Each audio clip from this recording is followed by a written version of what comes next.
Auburn looks to break a recruiting drought with a big-time recruiting visit scheduled.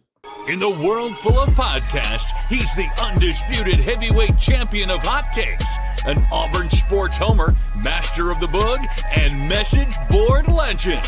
Get your buttons buttoned and your hats flattened because the Top Button Podcast is about to kick off. And you don't want to miss your courtside seat. Now, here's your host, Charlie 5. Yes, sir. We're back. It's another episode of the Top Button Podcast. I'm your host, Kyle Rush, a.k.a. Charlie 5, and we are ready to get after it. Auburn announces they've scheduled a visit with a big-time five-star prospect at a position that, quite frankly, Auburn's just been snake bit for the past, it seems like, a decade. We'll talk about that in just a second and what it means recruiting that position from the high school ranks versus the portal, and then Auburn has a really big recruiting visit weekend planned this coming up weekend. So we're going to dive into all that in just a second. But before we do that, let's give a quick shout out to mybookie.ag. Use coupon code BARN, B-A-R-N, for a 50% deposit bonus up to $1,000. Give them $100. They're going to give you $50 back free to play with. Hit that sports book, win big. You can go to the casino. I think you get a $10 casino chip as well to play with. Easy deposits, easy withdrawals, a lot of different ways to bet. You can have a lot of fun there. Check it out, mybookie.ag. It's no secret Auburn struggled recruiting really offensive line in general out of high school, but especially offensive tackle. And Auburn just recently didn't really announce, but it was announced. It came out that the number 2 overall offensive tackle, Immanuel Iheanacho, 5-star plus, consensus 5-star, just a beast. From Georgetown Preparatory Academy or Preparatory School, whatever you want to call it, in Baltimore, Auburn just, for whatever reason, just seems to be – they seem to be digging Maryland right now. But he sets a visit to Auburn, and it's a blockbuster, I guess, news item because Auburn was not even really in consideration, was not on the list of visits. He's been to Auburn multiple times. I think he came to Auburn for Junior Day. But when he released his initial list of visits, Auburn was not on there. And then all of a sudden he does an interview. He says Oregon is his leader, which, surprise, surprise. But that he would take 4 visits, and Auburn's on the list.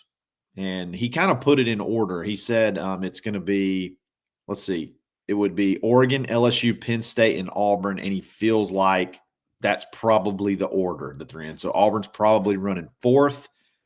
But he says, I feel like the OVs can be the changing difference. It's not really so much of where Auburn stands. It's just the fact that you get a shot at it. And I think that's huge because Auburn has not even really been in the conversation for a lot of these guys. I tried to think about the last big 5-star tackle of this caliber that Auburn was really in the conversation for. And can you think of one? I got to go all the way back to like Martez Ivey in, I don't even know what year that was in, 2016, 2017, something like that. He was Chandler Cox's teammate. We pretty much went all in. There was no backup plan whatsoever, and it was you in Florida all the way to the end, and he chooses Florida. So they've been recruiting. They call him Manny. They've been recruiting him since they got here, basically. Hugh and Co. They've been recruiting this kid since they got here, and you have to do that with offensive linemen. It's a multi-year deal. It's not like you can come in real quick and make a lot of headway there. I know NIL helps, but these guys are still very relational because, look, this kid will probably step on the field and start day one, but for the most part, they understand they're going to have to be developed. They understand that it's a little bit of a building process, so they have to trust whoever they come in to play for that very reason, because their future is sort of in the hands of the system, the offensive line coach. And it's probably that way. It's probably that way more so than any position arguably that they recruit for. I mean, any position on the team, it's arguably more impactful for the position coach and the system for offensive linemen than maybe any of them. And if you disagree, let me know in the comments. But I just think there's just not many. There's kids are just so much more ready to go now, especially your skill positions, running backs, wide receivers, defensive linemen. Really, it's just about gaining a little bit of weight at times. But like you've seen freshmen come in, pass rushers and interior defensive linemen and linebackers. I mean, you saw Demarcus Riddick last year. Defensive backs are ready to go.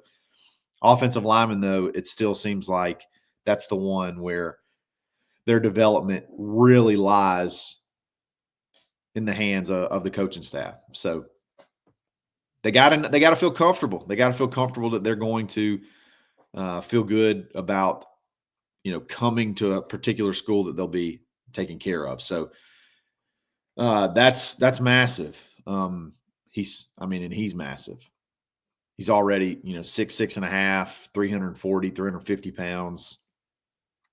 I mean, you've seen videos of him dominating camps back all the way back to his freshman year in high school. I mean, he's been that well known since he was a freshman. The summer going into his freshman year. He's just a very, very talented kid.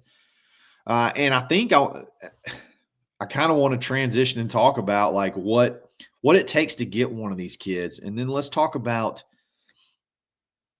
high school offensive line versus recruiting the portal. I mean, you really gotta take a look at all the angles of this one. So we'll jump into that in just a second. Before we do that, let's give a quick shout out to Roback.com. Use coupon code BUTTON20 to take 20% off your order. Get stocked up for summer. They got polos of every color, every style. If you like zany prints, they got them. If you like stripes, you like solids, they got those too. Shorts, joggers, hoodies, hats, visors, they got everything. And they'll make you stand out, and if the stuff feels good too. So check it out. It's Roback.com. We'll be back right after this.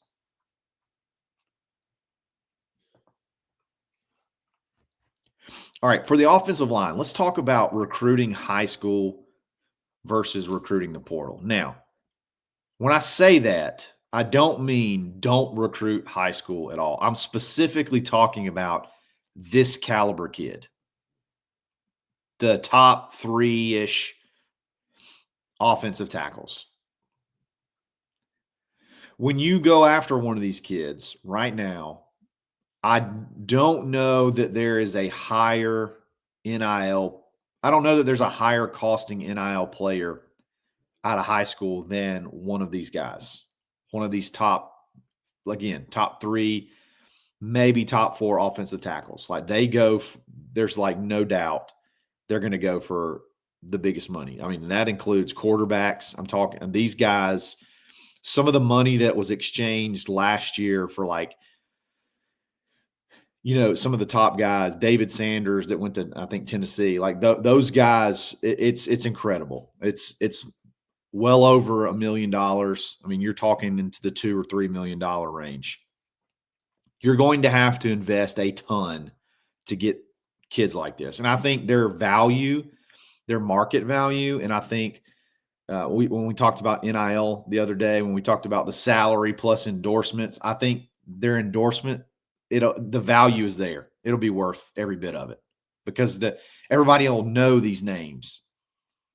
So they'll be, blockbuster type guys. And you're going to have to expect those guys to go play day one. Like there's not many teams that are going to be able to afford to have $3 million or $2.5 million sitting on the bench. So when you're recruiting a guy like this, you're expecting him day one to be the guy, and hopefully be that guy for 3 years. That's a huge gamble. That's a huge gamble for high school kids. I mean, you're expecting a kid to come straight off of the high school field into big time college football, and a lot of these guys work. So like, it's not like it doesn't happen. But man, oh man, the risk and the all of the effort and all of the money you put into it, like it's just a massive gamble. It's a massive gamble. And again, if they don't pan out, you just got that money just basically lit on fire. Now, obviously they can, if it doesn't work out, they can obviously transfer and things like that. You can kind of get out from under it pretty quickly, but still you've wasted that whole time, all that effort, all those resources. You just kind of lit that all on fire when it could have been going elsewhere. So I'm still up in the air on which way you go. Do you try to go get one of these guys and give him a shot to see if you can hit one for 3 years? Or do you watch the portal and you go try to find an Xavier Chaplin for 1 or 2 years every single cycle? So you can see college film. So you can see them perform against collegiate pass rushers, Power 5 pass rushers.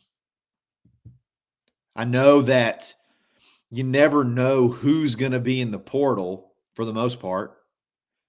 So there's the gamble on that side as well. It's really tricky.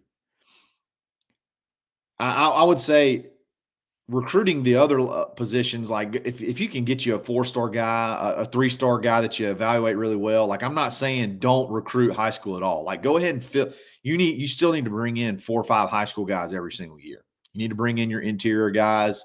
If you can find you some tackles that you could think maybe be a 2-year project and work on the development that way, by all means, like you still have to do that. I'm just strictly talking about going after these top 2 or 3 or 4 offensive tackles in the country. I don't quite know which way I lean yet. And if Auburn were to get Immanuel Iheanacho, then I think you'd get a really good idea of, because you got Xavier Chaplin this year, and then you would more than likely slide into Iheanacho next year. You'd have a really good idea of maybe which route's the best. And I know you only got a 1 sample size on both sides, but I mean, you go out and you get the top portal. You go out and get the top portal offensive tackle, and then you'd get one of the top high school offensive tackles in back-to-back seasons. You'd have a pretty good idea of, you'd have a pretty good idea of which way is going to be the most beneficial. I know the easy answer is why not both? And I'd love for that to be possible. I'd love to just be able to go buy everybody, but you got to be realistic about these things. So I'd love to know your thoughts. Should Auburn, gamble on a high school kid? And when I'm talking about a high school kid, I'm not talking about just your regular old, top 200 4-star offensive tackle. Like those, I think you still need to go try to get as many as you possibly can. We're talking about the top 3 or 4 5-star plus consensus 5-star guys that are going to go for millions and millions of dollars and gamble on that guy being your starting left tackle day one, because he's got to be. Auburn can't sit $2 or $3 million on the bench. Just can't do it. What do you think? High school or portal? Let me know in the comments. Auburn's got a huge visit. It's really about to be official visit weekend. By the way, he comes in June 6th. I left that part out. So June 6th, he'll be here. I think it's his 2nd visit out of the 4. So Auburn has a chance to really hit a home run and move up his list, and I know they want him. They've been recruiting this kid for a while, so Auburn at least is on the high school train for right now. So we'll see what happens. Would be definitely send a message to be able to go up against the likes of, Oregon. That'd be huge. So Auburn's got a huge visit weekend. I mean, this is like Big Cat weekend-esque coming up this weekend. So Friday the 16th is when these dudes start rolling in, and I mean star-studded, no pun intended. You got Tank Jones, who hasn't been here in a while, from St. Paul's. people felt like Alabama grabbed some momentum there. So you definitely want to make some noise with him this weekend if you can. I mean, he's at the top of your board, the top of everybody's board. He's a freak. You got to hit a home run if you can with him. I know he's big buds with several of the commits already, so you'd love to get him in. Landon Duckworth. Look, I love Travis Burgess. I think I would be happy if you got Travis Burgess, but I think Landon Duckworth is the real deal. I think he has